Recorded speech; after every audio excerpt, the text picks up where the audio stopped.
Ian Blackford, is a sex pest fit to be an MP? Well, I think it's important that in Parliament that we make it clear that there has to be zero tolerance of bad behaviour. You know, a few years ago, Parliament set up a complaints procedure, the ICGS process, and I was delighted actually that I was part of the process of setting that up. All the party leaders with the then Prime Minister did that. Parliament's got to be a safe place for people to come and work. And as the leader of the SNP at Westminster, I've got a particular responsibility to staff. And I hope over the course of the 5 years that I've been leader, that I've discharged that. I've demonstrated to staff the importance I place in making sure that I understand that, but you've given me a procedural answer to a question that I did not ask. I will pose the question again.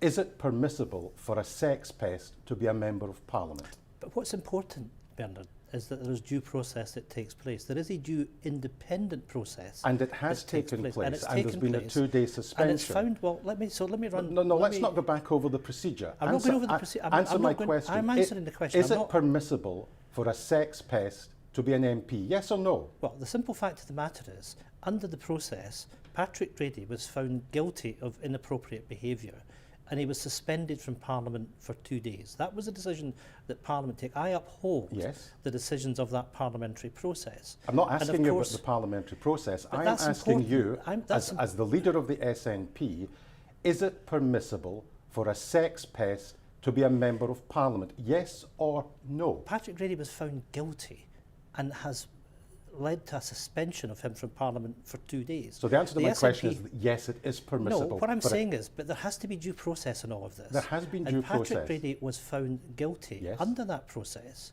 and was dealt with and suspended from Parliament. He was suspended by the SNP. That's a decision that the SNP let me pose the question another way. Why don't you kick him out? Well, because at the end of the day, the discipline within the SNP happens through a number of ways. It happens through actions taken by the SNP group. It can be actions taken by the SNP headquarters. And the decision that was taken on a proportionate basis, given a 2-day suspension by Parliament, that Patrick Grady would be suspended for a week. Now, it's up to Patrick Grady to reflect on his behaviour and where he goes from that. But the SNP rightly took the decision on the basis of the suspension from Parliament that the SNP would suspend Patrick Grady. And you're quite happy with an individual sitting alongside you as a colleague, accepting the SNP whip, knowing the conduct that he's been found guilty of. That makes you feel comfortable. Let me say first and foremost, I've got a duty to all staff, and I've got a duty to any staff that comes forward. How did you discharge that obligation to the individual who made the complaint? What we've done right through the beginnings of this process, and of course he will be given guidance by our HR people first and foremost about the range of opportunities that he has to make a complaint. And that can be done through the party, it can be done through the SNP, done through the parliamentary process. Is your conscience clear that every action that you have taken in relation to this particular complaint, that you behaved in such a way that didn't ensure that this victim of Mr. Grady, hasn't gone through an even more traumatic situation? First and foremost, victims must be supported at all times. And of course, we will look over everything that has happened over the course of this case. And what I have announced this week, that on the basis of the learnings that will take place from these incidents and the fact that there has been a victim in this case, that we'll make sure with external advice that we review our process, as that's right and proper. Do you accept any responsibility for the way in which this man feels? Of course. When you have a situation that a victim feels that he hasn't been treated in a way that he considers appropriate, because that's what's really crucial in all of this. Of course, I'm sorry for that. What did you do wrong? I am not suggesting that I did anything wrong in that process. And remember, nothing that you have done in relation to this particular complainer has added to his difficulties. You're clear about that? I am the leader of the SNP and I have a responsibility to staff. Of course, I don't take any part in disciplinary process, in the independent process that takes place. But I have a duty to make sure that any complainer, in this case, in all cases, is fully supported. I believe that I've done that, but I will, of course, as SNP Westminster leader, see what learnings have to come out of this. The First Minister has indicated that she will be happy to meet the complainer. We've reached the end of a process today, and it's important to put on record that that process, the parliamentary process, has only ended today. It wouldn't have been appropriate for me to meet with the complainer in the interim period. I'm happy to do that. Given now what you said slightly hear earlier in what this he has interview to in say. relation to Mr Grady, do you think that Mr Grady should consider his position as a Member of Parliament? That is a question for Mr Grady, and it's a question for his constituency party. Well, do you think he should be considering his position? I think anyone who has gone through a process such as this has got to carefully reflect on what has happened to them. You know, we talk about duty of care, and I have a duty of care to the complainant, all staff. I take that with the utmost seriousness, and I want to make sure that we have. Why does the complainant not accept your apology? Well, look, I've said that I will sit down. And I'll take external advice. Why does he feel like that? What we need to do. Why does he feel like that? At the end of the day, it's important. The feelings of any complainer in this are of the utmost importance, and that's why I'm indicating. Everybody has to get behind Mr Grady, though. That was your words at the parliamentary group meeting. Well, what has to happen is that we need to make sure that we give pastoral support to, in the first instance, to the complainer.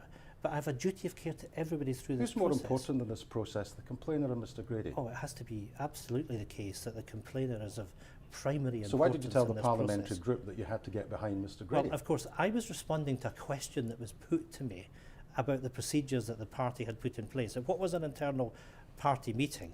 And of course, that recording is in the public. Do you accept the First Minister's characterisation of that meeting today at First Minister's questions, and I quote, as utterly unacceptable and indefensible? Is she right? I said that in a statement that I issued earlier in this week, that I regretted how that group meeting had played out. So in terms of the views of myself... How do you think the complainer would have felt when he heard that recording? Well, I've said that I very much regret the way that events played out at that What group does regret meeting. mean?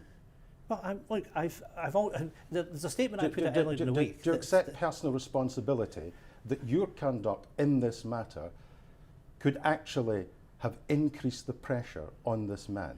My personal responsibility is to make sure there is full pastoral support for the complainer. That's what I've been determined to do right from the start of that process, and that's something that I absolutely commit myself to today. 2 SNP ministers resigned because of inappropriate text messages, and they ultimately paid for those text messages with their careers. This did not involve texting, this involves touching, and yet his career's fine. No, Explain that to me. I'm not suggesting any such thing, and I think it is important that in our public life that people are held to high standards. There is an independent process. You could hold him to a high standard and simply withdraw the whip and make it clear to him that he will no longer be representing the SNP. Well, of course, what I'm doing, or what the party has done, more importantly, what the parliamentary group has done, has reflected the punishment that was levelled by so it's proportionate. Parliamentary authorities. The punishment is proportionate. That was the decision that the group, and that is a decision that the SNP group take. I have no powers to remove the whip from anyone. That's not a power that sits with me as the parliamentary leader. It's a power that sits with the parliamentary group, and that's what happened last week, that the group took. But just the lastly, that it did. finally, last question that I have for you. Yes. You're quite comfortable and you're quite happy to have a sex pest as a parliamentary colleague. You know, at the end of the day, people have got to be held accountable for their actions. Patrick Grady has been found guilty. He has apologised to the House of Commons. He's been suspended. And of course, in any of these situations, the individual has to reflect on their behaviour. Ian Blackford, thank you very much indeed for joining us on STV.